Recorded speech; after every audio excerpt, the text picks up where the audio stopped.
But the majority of them was trespass. It was trespass. The majority was they went somewhere where they weren't supposed to go. That's a crime. No, they were part of a mob. They were part of a mob. But that's an incredible statement. Look, that they just went somewhere like they went to the local 7-Eleven. But I'm talking about the law. I'm talking about the capital of the United States. Listen, I think it was the worst day in American history. So 9/11 was the worst day in American history. But this is a horrible, horrible day. I'm not defending what happened that day.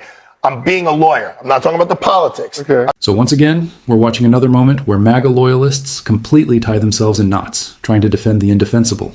In this clip, two Republicans, including a criminal defense attorney, attempt to justify Donald Trump's massive $1.7 billion January 6th compensation fund, and the reaction from the CNN panel is exactly what you'd expect. The moment the details start getting unpacked, the entire discussion turns into a complete pile-on. As always, we're going to watch the exchange first, and afterward I'll come back and break down everything that stood out to me. Please like, share, and subscribe. Let's get into it. And good evening to you. I'm Jessica Dean in for Abby Phillip tonight. The most brazen act of presidential corruption this century. That's what two officers are calling Justice Department's new $1.8 billion fund for victims of alleged weaponized prosecution. In this new lawsuit, former Capitol Police Officer Harry Dunn and D.C. Metropolitan Police Officer Daniel Hodges claim that fund endangers them personally and is a violation of the Constitution. Nearly 1,600 people charged in connection with the attack could apply for compensation, and that includes people who assaulted officers that day. Both Dunn and Hodges say they continue to get threats. They argue the fund would, quote, compensate and empower the very people making those threats. They say it signals, quote, to past and potential future perpetrators of violence against them that they need not fear prosecution. To the contrary, they should expect to be rewarded. And they both spoke to CNN today. Here's what they said. It's a slap in the face, it's salt in the wound, if whatever you want to call it. But this is something that Donald Trump believes in, and he said this from day one. Why should we be paying people to attack the Capitol, to threaten to kill the vice president, to try and stop the transfer of power? President Trump defended the need for the fund today. So the anti-weaponization of people, I mean, people were destroyed. They went to jail. Their families were ruined. They committed suicide. You know, all the Biden administration and the Obama administration, both of them. I mean, the Obama administration started it. We're reimbursing those people for their legal fees and for their costs and for anybody involved. You know, it was the most violent thing I've ever seen in politics, what they did. But we think that anybody involved in that process should partake. And you're talking about peanuts compared to the value. It destroyed the lives of many, many people. So we now have those lawsuits we were just talking about. We also heard from Republican lawmakers on Capitol Hill today. I'm joined now by all of our guests here at the table. I do want to play a quick clip from several Republican lawmakers who were questioning this DOJ fund. Here's what they said. I will tell you, my first reaction was this doesn't pass the smell test. It sends a signal, hey, go breach the Capitol, destroy the building, assault police officers, and you may even get compensated for someday. That's absurd. We got to unpack exactly what it is, what the source of the funding is, in order to stop it and or reverse it. Right? So you want to stop it? Oh, 100%. And we welcome everyone here at the table. Sochi, I want to start with you because you spent some time at DOJ and this idea that they prosecuted so many of these people. And now this idea that there would be this fund to compensate some of these people and that it's going to be left up, Todd Blanche says, to this kind of arbitrary group of people that they're going to decide that the president can get rid of anytime he wants. Yeah. It's a remarkable thing. It's completely shocking. And I was there when they were prosecuting these cases, and it was a top priority for the administration. And I will note is that while President Trump continues to talk about how the last Justice Department weaponized the government and prosecuted these people, it's just absolutely not true. If you look at the cases themselves, they were all all these cases were brought, and none of them, even when they were on appeal, were acquitted by. They were not acquitted by a jury, and they did not. They ended up moving forward. So the fact that people are talking about how the Justice Department weaponized these cases is absolutely ridiculous. The other thing I'll know about Todd Blanche is he is not only the president's personal attorney, but he has no business being involved in a settlement of this matter. He should have recused himself. CNN had reporting last week that talked a little bit about how he had been, they had recommended that he recuse himself by top career Justice Department officials, and he didn't do that. And I know that when he was talking to Paula Reed, it evidently came up about how he was the one who essentially signed off on some of this stuff. So it's concerning overall, and my hope, and the only solution to this is for Congress to act. Okay, but there were some of these cases, January 6th, there were some very bad actors. There's no doubt about that. But there were other people who, if you look at the entire federal system throughout the United States of America, who got punished in a way that was much more harsh than typically people. I mean, besides there was a handful of people who did horrible things, but the majority of them was trespass. It was trespass. The majority was they went somewhere where they weren't supposed to go. That's a crime. No, they were part of a mob. They were part of a mob. But that's that they just went somewhere like they went to the local 7-Eleven. But I'm talking about the law. I'm talking about the capital of the United States. Listen, I think it was the worst day in American history. So 9/11 was the worst day in American history, but this is a horrible, horrible day. I'm not defending what happened that day. I'm being a lawyer. I'm not talking about the politics. Okay. I'm talking about what they were charged with and what their ultimate sentences were. There were people who were held in solitary confinement for trespass. There were people who killed themselves in prison over this. And the president has the January 6th as a person who's written a lot about mass incarceration, when I look across all of the ways that the Justice Department has punished people who did not deserve to be punished, put them in solitary confinement, all the things.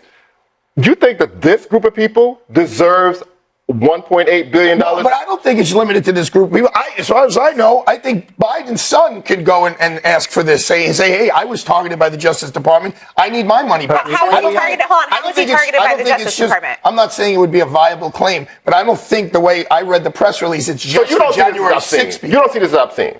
I see it as absolutely obscene. I would agree with the first senator. It's a little beyond the pale of normalcy. Can we go back one step? Because this is a perfectly good debate about why would you pay money to people who are convicted criminals. There is a system already to deal with those issues. But let's just talk about the fact that we have a quote unquote settlement for $1.8 billion. Let's leave aside that it's collusive because the plaintiff and the defendant are the same person. Yeah, that's not typical. But then so one of the reasons it's collusive is not just that they're the same party. Donald Trump himself said when he brought the case saying, I know this is odd because I'm on both sides. But let's look at the merits of the case. The merits of the case were, and this was in front of the federal judge who had it in Florida, was that there was no case. The reason the IRS general counsel quit is obvious because the IRS is defending the IRS, the public, for the same type of violations and claims that are made by Donald Trump. But here, when it's Donald Trump, they pay out the money. The clear way that this case should have been dismissed is it was not brought timely. It was supposed to be made within 2 years. Do you know how much money that means that the public would owe Donald Trump? Zero. And zero is a lot less than $1.8 billion. It's not Donald Trump who's getting the money, correct? But that's irrelevant. Because the money is styled. Some people have argued it's not going in his that pocket. it's his allies, that he's able to then reward allies. What do you think about that with the $1.8 billion? Well, again, according to the fund, the way it's written is it's not supposed to go to Donald Trump's allies. It's going to be a process. There's going to be people appointed by, I think, members of Congress, members of the executive branch. The vice president stood up on stage and said the only people who haven't gotten any sympathy were the people who had stormed the Capitol and voted for Donald Trump. The vice president was saying that these were going to be Trump voters and people who stormed the Capitol for him. On the question of who this would be, we do have a clip from Todd Blanche talking to CNN today about who this would be and if it would be people who assaulted cops. This is what he said. One of the factors the commissioners have to consider is what the claimant did, the claimant's conduct, okay? So in the hypothetical you just described, the claimant would have to say, I assaulted a cop and I want money. So whether the commissioners will give that person money, that claimant, it's up to them, but that's one of the factors they have to consider for the very reason that was raised yesterday, which should be raised, which is that President Trump, this Department of Justice, does not stand for assaulting law enforcement. So we still don't have a clear answer. There's clearly not if you assaulted a cop, you can't apply. You can. It's the commissioners who, again, can be fired by Donald Trump, the president, at any moment. And they get to decide who this would be. We also have reporting now that the head of the Proud Boys is going to apply for this restitution. Look, you can be very reluctant to say that nobody deserves restitution for things that happened in the Biden administration. I'm reluctant to say that, and also acknowledge that this is obviously a gimmick designed to advantage the president's political allies, not necessarily financially, but certainly ideologically. It's not just 1.8 billion, it's 1.776 billion, because it's definitely not a gimmick. Well, However, he's tied it to the 250th anniversary, right? Right. However, the president does have a point insofar as what he's doing is not necessarily unprecedented if you're talking about rewarding your ideological allies. What Joe Biden did at the very end of his presidency. How did he reward his allies? Joe Biden? I'm about to tell you. At the end of his presidency, DOJ, an ethics attorney, in writing, said, Joe Biden, you cannot say that you have pardoned nonviolent drug offenders. It is, quote, untrue, at the very least misleading. And that's exactly what he did. He said, I'm going to flatten individuals, render them just an avatar of a tribe, and say you're all pardoned and commuted, and this is all nonviolent drug offenders. It was not true. To say nothing of the fact that you had fraudsters, this Cuyahoga County guy, the cash for cars judge who was imprisoning judge. But leave that all aside. But two wrongs make a right. I mean, let's assume that assume everything that you said is true. It is true. So let's assume that. How does that make what's happened we're talking about correct? It doesn't. And what I'm frustrated by is the degree to which you hear from some on the left when you say things that are consistent.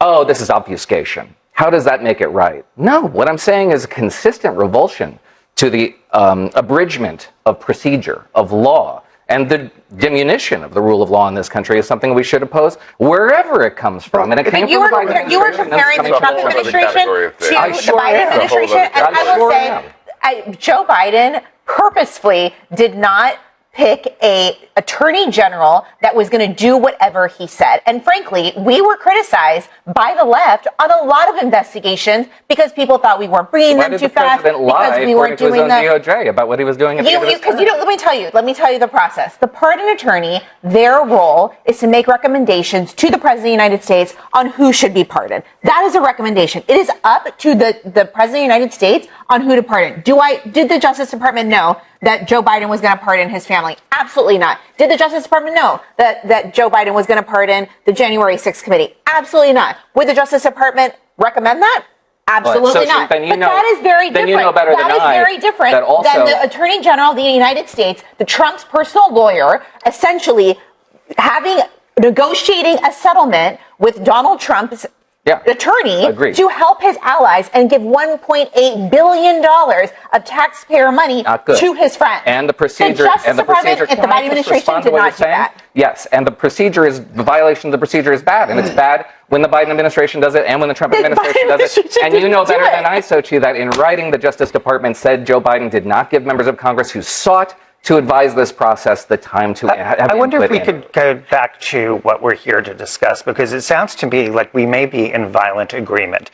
I don't hear anyone saying that this is not sort of a fig leaf for a settlement, that the plaintiff and the defendant were on the same side, and that there were valid arguments that the IRS could have asserted. So that seems like I don't hear anyone disagreeing with that's point one, which is the 1.776 billion is sort of conjured up as a way as a fig leaf to get that money. And I don't hear anyone saying that maybe there are some small quantum of people that, not just people in J6, but a whole range of people who could deserve restitution. But if you're planning on doing this wholesale, as the president just said in the clip you played, that this was a grave national injustice and we're going to be paying all of their legal fees. And remember, he pardoned them all en masse. He did not do a triage. So I don't hear anyone here at the table saying that they would disagree with the commission saying, oh, you know what, we're going to give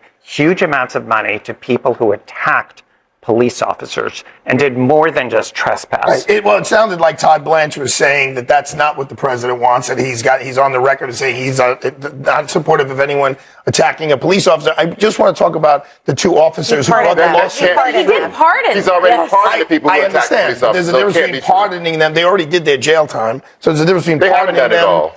Okay, but they did a 4 years or 3 years. The two officers who said they were bringing a lawsuit, and I'll defer to Andrew and my colleagues here, I don't think they have standing to bring a lawsuit. You have to be harmed. So the fact that there's money that's going to people that could harm them, there's not a controversy. To bring a case, there's got to be some controversy. It can't be, there might be a controversy. This might lead to somebody harming me. So I think on a summary judgment motion, if they bring that lawsuit, it'll be dismissed. We have to go to break, but quick question just for my clarification. But what if they were there that day and were emotionally harmed? Does that count? So I actually agree that the argument for standing, because it turns out, not every taxpayer could say, oh, I want to sue because you're using my taxpayer money. That's under the law, you would be basically opening up the courts to just myriad lawsuits. So here I agree that the reason that these people say they're individually hurt is pretty weak. So in terms of that's not the merits, that's just whether they have an individual stake. You're talking about, yes, standing. Exactly. So it's a very procedural issue. It doesn't mean that this is correct. There are all sorts of other people who may sue who have better arguments for standing. But I agree that this lawsuit is maybe not the best in terms of seeing it go to the end of the day. But I think for the moment, I think we're going to see a political solution here rather than a legal solution. All right. Up next, Senator. After listening to this heated exchange, there are several things about this discussion that immediately jump out at me. First, the number itself matters. People keep throwing around different figures, but the actual amount attached to this fund is $1.776 billion, and that clearly was not chosen randomly. The symbolism behind it makes it feel less like a neutral compensation process and more like a political statement tied directly to January 6th and the people surrounding it. What also makes the situation difficult to defend is the reality of who could potentially benefit from the fund. More than 140 police officers were injured during the Capitol attack. Yet the people who may ultimately receive compensation are individuals connected to the same event that caused those injuries in the first place. And when you step back and really think about that contrast, it becomes hard to understand how the so-called Back the Blue crowd is comfortable supporting something like this. Another major issue is the lack of independent oversight. The people overseeing the commission can reportedly be appointed and removed by Donald Trump himself, which raises obvious concerns about impartiality and political favoritism. That's why critics are calling this less of a legitimate compensation process and more of a political slush fund controlled by loyalists. And then there's the fact that some of the individuals connected to the most serious January 6th cases are already discussing applying for compensation. Meanwhile, proposals aimed at helping the officers who suffered lasting physical and emotional damage from that day continue struggling to gain Republican support. That contradiction alone explains why this debate has become so explosive politically. At the end of the day, this entire situation keeps feeding the perception that political loyalty matters more than consistency, accountability, or principle. But those are just my thoughts on the exchange. Let me know what you think down in the comments below. If you enjoyed this breakdown, make sure you subscribe, like the video, turn on notifications, and share it around so more people can join the conversation. See you in the next one.